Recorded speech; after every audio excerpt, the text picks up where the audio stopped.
Salam sejahtera untuk kita semua.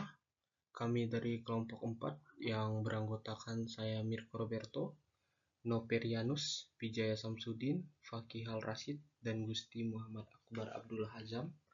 Kami akan mempresentasikan materi pertemuan 10 mata kuliah pengantar organisasi komputer, yaitu tentang perbandingan arsitektur komputer. Arsitektur RISC, Reduced Instruction Set Computer, yaitu arsitektur komputer dengan jumlah instruksi yang lebih sedikit. Kedua, fokus pada eksekusi instruksi yang lebih sederhana dan efisien. Ketiga, filosofi desain yang menekankan pada kecepatan dan daya proses. Prinsip-prinsip arsitektur RISC ada 4, yaitu pertama, simplisitas instruksi, instruksi sederhana yang dapat dieksekusi dalam satu siklus prosesor. Kedua, pipelining efisien. Arsitektur RISC mengoptimalkan proses pipelining untuk meningkatkan throughput dan mengurangi latensi eksekusi instruksi. Ketiga, alamat memori terbatas. Membatasi akses langsung ke memori hanya pada instruksi load dan store, mengurangi kompleksitas dan memungkinkan optimasi kinerja. Keempat, arsitektur register, yaitu mengandalkan register internal yang kuat untuk meminimalkan akses ke memori, kemudian meningkatkan kecepatan dan efisiensi. Keunggulan arsitektur RISC itu juga ada 4. Pertama, kinerja yang tinggi, mencapai kecepatan memproses yang lebih tinggi karena menggunakan instruksi yang lebih sederhana. Kedua, konsumsi daya yang rendah. Desain RISC yang lebih sederhana membutuhkan konsumsi daya yang lebih rendah, sehingga cocok untuk perangkat yang mobile dan portable. Ketiga, biaya produksi yang lebih murah. Kompleksitas RISC yang lebih rendah memungkinkan biaya produksi chip RISC lebih terjangkau dibandingkan dengan arsitektur CISC yang lebih kompleks dan pastinya lebih mahal. Keempat, mudah dikembangkan. Arsitektur RISC yang lebih sederhana memudahkan proses perancangan, pengembangan, dan mengoptimalkan kinerja prosesor.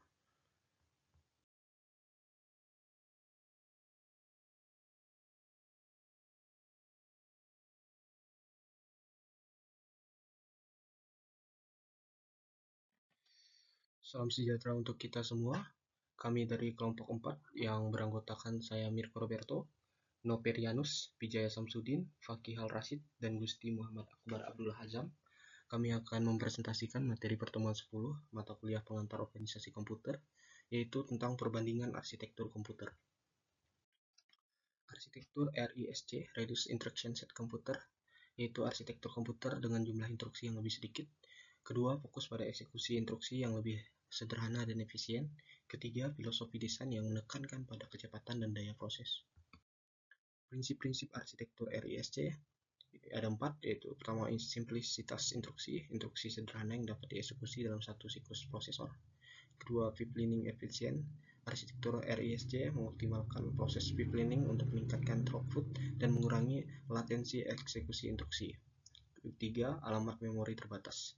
Membatasi akses langsung ke memori hanya pada instruksi load dan store, mengurangi kompleksitas dan memungkinkan optimasi kinerja. Keempat, arsitektur register, yaitu mengandalkan register internal yang kuat untuk meminimalkan akses ke memori, kemudian meningkatkan kecepatan dan efisiensi. Keunggulan arsitektur RISC itu juga ada 4. Pertama, kinerja yang tinggi, mencapai kecepatan memproses yang lebih tinggi karena menggunakan instruksi yang lebih sederhana. Kedua, konsumsi daya yang rendah. Desain RISC yang lebih sederhana membutuhkan konsumsi daya yang lebih rendah, sehingga cocok untuk perangkat yang mobile dan portable. Ketiga, biaya produksi yang lebih murah. Kompleksitas RISC yang lebih rendah memungkinkan biaya produksi chip RISC lebih terjangkau dibandingkan dengan arsitektur CISC yang lebih kompleks dan pastinya lebih mahal. Keempat, mudah dikembangkan. Arsitektur RISC yang lebih sederhana memudahkan proses perancangan, pengembangan, dan mengoptimalkan kinerja prosesor. Selanjutnya adalah contoh arsitektur RISC. Yang pertama adalah Spark, ini memiliki set instruksi yang minimalis dan tetap efisien. Yang kedua, ARM, ini memiliki konsumsi daya yang rendah. Yang ketiga, PowerPC, ini memiliki kinerja yang tinggi. Yang keempat adalah MIPS, banyak digunakan pada sistem tertanam yang membutuhkan performa serta efisiensi yang tinggi. Arsitektur CISC ini memiliki set instruksi yang banyak dan kompleks daripada RISC. Filosofi desainnya juga menekankan pada fleksibilitas dan kemampuan dalam proses instruksi yang beragam. Prinsip-prinsip arsitektur CISC. Instruksi kompleks dan mode pengalamatan beragam ini berkaitan dengan fleksibilitasnya dalam menjalankan operasi serta mengakses data dan operan. Kontrol kompleks berkaitan dengan kemampuan menangani berbagai instruksi. Optimasi perangkat lunak kemampuannya dalam memanfaatkan instruksi yang kompleks dan kemampuan memori yang beragam. Keunggulan arsitektur CISC. Fleksibilitas yang tinggi dan kompatibilitas yang baik memungkinkan arsitektur ini untuk terus berjalan pada versi perangkat lunak yang sudah ada. Optimasi perangkat lunak dan efisiensi penggunaan memori berkaitan dengan pengoptimalan kode serta kemampuannya dalam menyimpan banyak operasi dalam satu instruksi. Baik, di sini saya akan menjelaskan mengenai contoh arsitektur CISC, yaitu Intel x86. Arsitektur ini memiliki set instruksi yang sangat besar dan beragam. Selanjutnya Motorola 68000. Arsitektur ini terkenal dengan instruksi yang kaya fitur dan mode pengalamatan yang fleksibel. RISC. Instruksi ini dirancang untuk mendukung sistem operasi yang kompleks. IBM System. Arsitektur ini menawarkan set instruksi yang sangat kaya fitur dan kemampuan pemrosesan yang canggih. Selanjutnya perbedaan arsitektur RISC dan CISC terdapat pada jumlah instruksi, kompleksitas instruksi, penyusunan kode, performa. Selanjutnya pada performa arsitektur RISC vs CISC.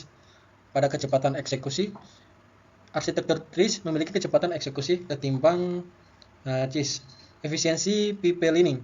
RISC mengoptimalkan proses pipelining sehingga mampu mencapai throughput yang lebih tinggi. Konsumsi daya, desain RISC yang lebih sederhana. Kemampuan pemrosesan, CISC unggul dalam fleksibilitas pemrosesan. Selanjutnya pada aplikasi arsitektur RISC. Biasa digunakan pada perangkat mobile, sistem tertanam, konsol game, komputer server.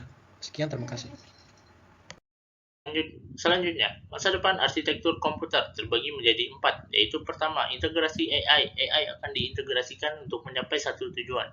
Yang kedua, komputasi kuantum, yaitu terobosan teknologi dalam hal perhitungan sehingga dapat memudahkan manusia dalam melakukan penghitungan. Yang ketiga, arsitektur heterogen, penggabungan model khusus untuk mencapai satu tujuan arsitektur. Yang keempat, arsitektur adaptif yang dapat menyesuaikan dengan beban kerja yang dimilikinya. Selanjutnya, implikasi arsitektur pada desain sistem. Arsitektur komputer memiliki dampak signifikan pada desain dan pengembangan sistem perangkat lunak, seperti ditandai dengan integrasi kecerdasan buatan, AI, komputasi kuantum, dan arsitektur adaptif. Yang ini membuka peluang baru yang sehingga arsitektur akan lebih efisien dalam menjalankan tugasnya. Yang ketiga, integrasi arsitektur RISC dan CISC dalam sistem modern akan menghasilkan prosesor hybrid yang berperforma tinggi dan hemat daya, sehingga sistem operasi ini dapat dioptimalkan untuk memanfaatkan kemampuan hybrid ini secara lebih efektif. Yang ketiga, arsitektur komputer, kunci inovasi dan performa masa depan. Arsitektur komputer bukan hanya tentang performa dan efisiensi, tapi juga inovasi dan desain arsitektur mutakhir seperti hybridisasi RISC, CISC, dan AI, dan membuka peluang solusi komputasi baru untuk masa depan. Selanjutnya, kesimpulan dan tinjauan ulang. Dalam presentasi ini, kita telah membahas perbandingan antara arsitektur komputer RISC dan CISC yang telah memahami prinsip-prinsip dasar.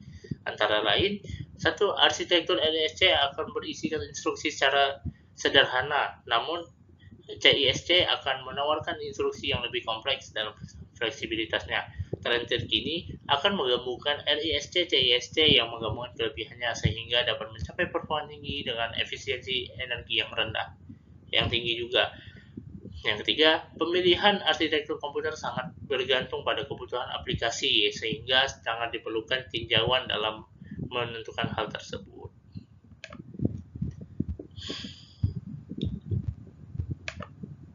Oi, ngomong.